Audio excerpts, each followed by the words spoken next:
Hey everyone, welcome back to Dad's Bedtime Stories. Tonight we're going to do a story called Another Class Trip. If you like the story, don't forget to share it with a friend. You know, if every single person listening shares it with one friend, then we would get twice as many listeners, according to my math. Anyway, time for the story. Now just close your eyes, get as comfy as you can in your bed, and imagine yourself doing what the kid in the story does. Imagine yourself waking up in the morning. You get out of bed, you stretch, and you go about your normal morning routine. You know, getting dressed, brushing your teeth, having some breakfast. And then you head off to school in whatever way you normally do that. When you arrive in the class, your teacher's not there for some reason. Before long, all of the other kids file in and you're sitting down at your desk. Then a strange man walks in. "Hi there, I'm going to be your supply teacher for today," the man says. "Now, where are those lesson plans?" The man begins to look through the desk and through the drawers and through the filing cabinets. "Where would she have put the lesson plans?" he says. I think they're online," you put up your hand, responding to the man. "Ah, online, okay." He opens up the computer on the teacher's desk and begins to try to log in. It doesn't seem like it's going very well. He clearly isn't great with technology. "Forget this. Someone just tell me what you're working on today. You there, what were you doing today?" The man points directly at you. Today... Well, you say, getting a very clever idea in your head. "Today we were actually supposed to go on a class trip," you respond. Your classmates look a little confused and begin to stare at you. You give them a quick whispering signal, indicating that they should just go along with it. "A field trip?" the teacher says. "Well, I don't know if we can go on a field trip. There's permission forms and other things like that to get." "Oh, don't worry about that," you say. "We all have our permission forms all handed in. Don't worry, they're in the teacher's filing cabinet there." "Oh," the man says, "really? Well, I don't know. I should probably ask the principal," the man says. "Oh, don't ask the principal," you say. It's cool. The bus will already be here anyways. Everyone follow me." You reach into your pocket and pull out Spaceship. "Spaceship," you say. "You know what to do. The bus thing." Spaceship flies out of your hand and zooms out the window of the classroom. "Follow me, everyone," you say, leading the class to the door where they all line up in single file. A little reluctantly, the supply teacher walks up to the front of the line. "Okay, class, let's go, I guess." You lead the class out the door, through the hallways, and outside, where there's a bus waiting. Now, you know that the bus is actually Spaceship in disguise, but nobody else knows that. As you walk up to it, you see a very strange-looking bus driver. Clearly, Spaceship's created some sort of hologram once again. The bus driver looks at you with a strange, blank stare, his eyes too wide to be natural, and his smile too enthusiastic to be real. "Welcome aboard the bus," the bus driver says. "Everybody climb on in." The bus driver waves everyone towards the back of the bus. The kids look back and forth at each other, and some of them begin to laugh, but everybody begins to file onto the bus and sit down in their seats. "Let's go, kids," the bus driver says. He closes the door and suddenly slams his foot down on the gas pedal. The bus's tires squeal as you do a burnout out of the parking lot, zoom down the road, and straight out into traffic.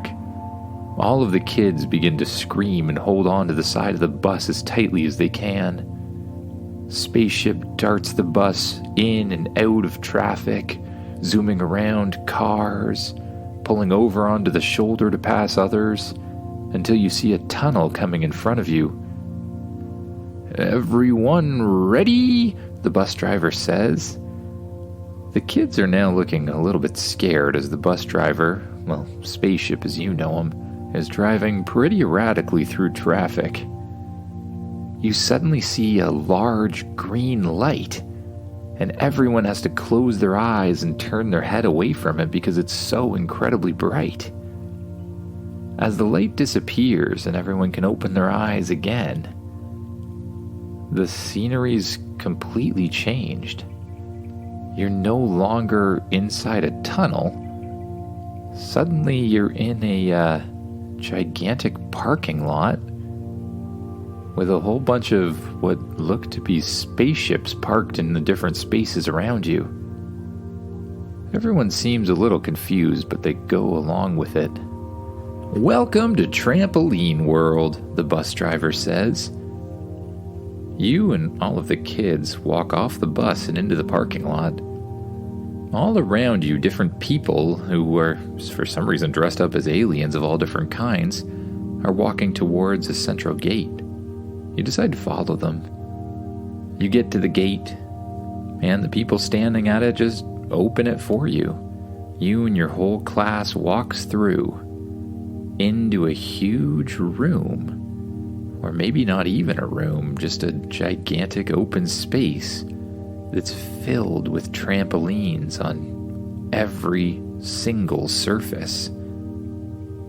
All of your classmates realize that they're in some sort of trampoline park, and they all yell and cheer. You take off your shoes and put them in a little cubby nearby, and then you begin to bounce on the trampolines and high up into the air. For some reason, gravity seems like it's a little bit lighter here. You bounce a bit higher and you fall a bit slower. It allows you to feel very confident to do all sorts of tricks. You try some flips and gently float up into the air and gracefully land on your other side. You do spins and twirls, and you jump from trampoline to trampoline, gently gliding in the air. You and all of your classmates have a blast. You find an area for trampoline dodgeball, and you begin to play. You split into 2 teams, each one gets a certain number of dodgeballs, and you begin to throw them back and forth at each other, jumping, dodging, and flipping out of the way to avoid them.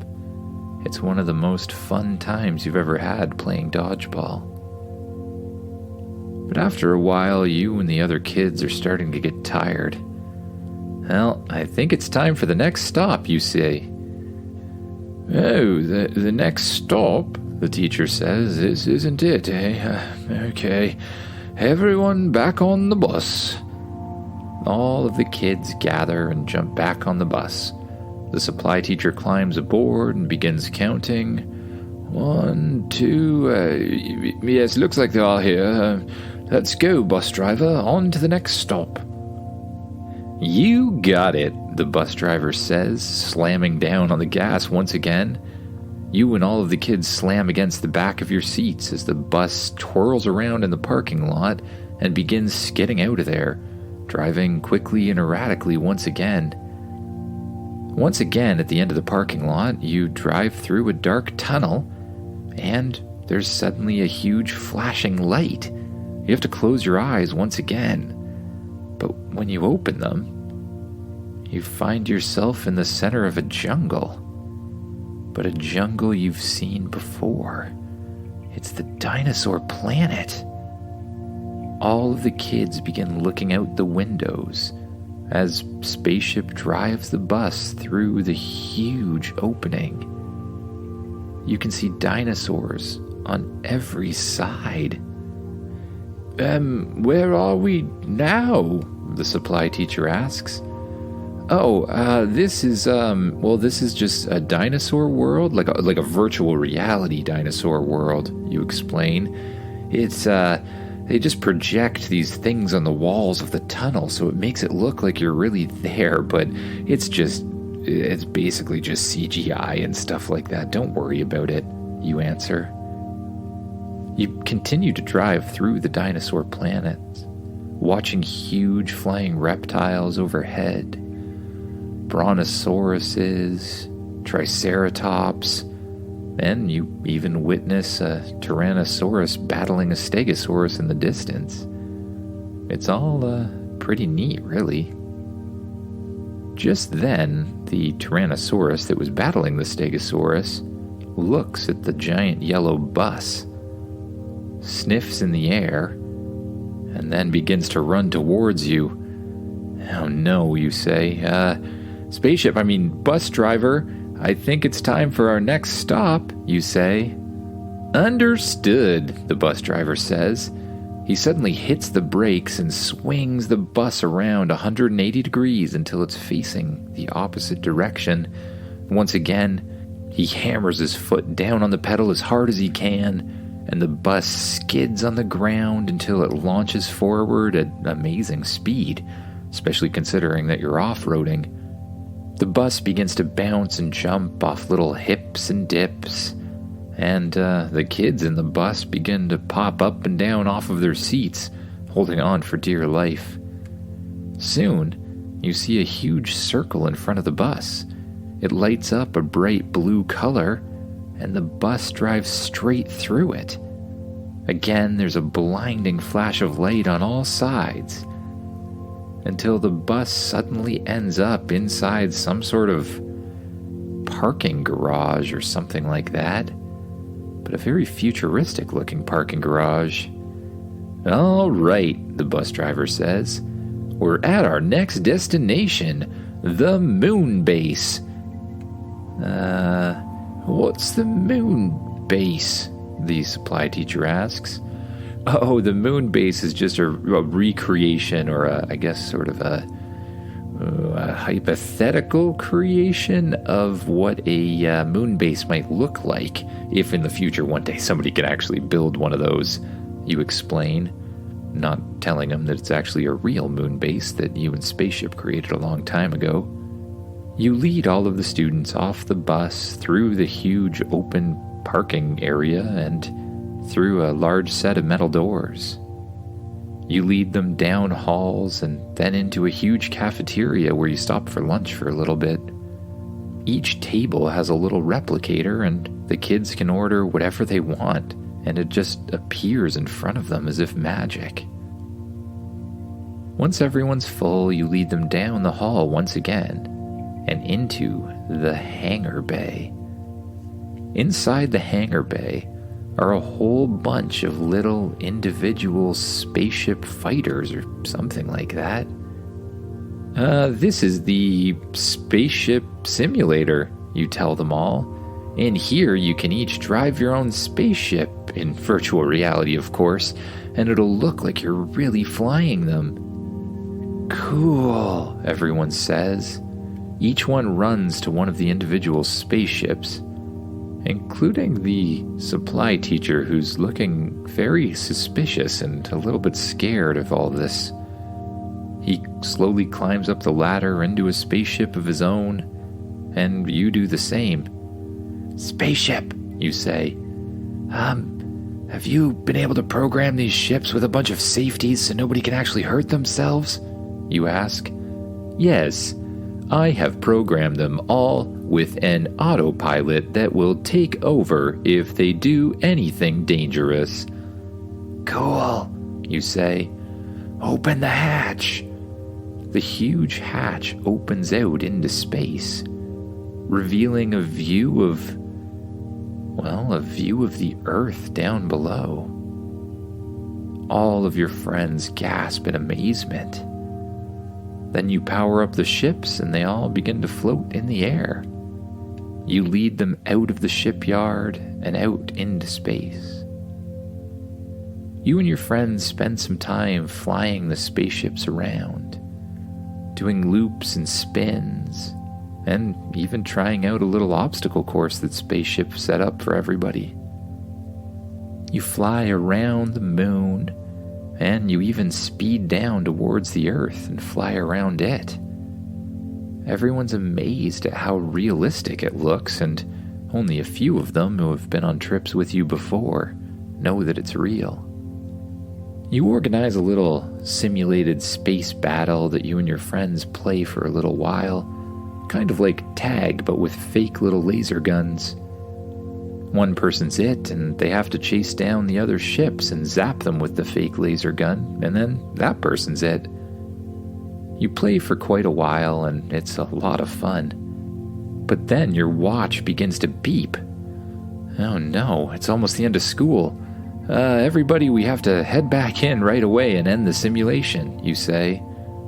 You lead all the ships back to the moon base. A huge door opens on the side of the base, allowing you and all of the other students, and the supply teacher, to glide in and land safely on the ground, with the help of the autopilot, of course.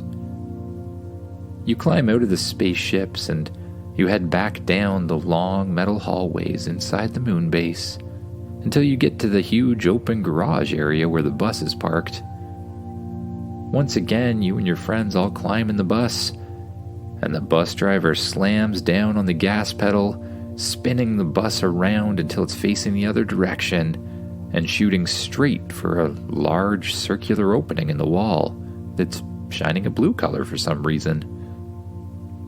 There's another flash of light, and the spaceship ends up right back in the tunnel where you originally left from, speeding down the road, passing cars on both the left and the right side, before sliding around to the left, zooming in front of a whole bunch of other cars, and coming to an abrupt halt right in front of your school. The bus stops so suddenly that you kind of slam into the seat in front of you, before gently landing back in it. The door to the bus opens up and you and your friends run back into the school with just enough time to grab your backpacks and head back out for the end of the day. As soon as you get home, you're absolutely exhausted from the crazy day. You put your backpack wherever it's supposed to go, and you find your couch immediately. You lay down on the couch, and your eyes just feel very, very tired. So you just let them close, just thinking you'll have a little bit of a rest for a while.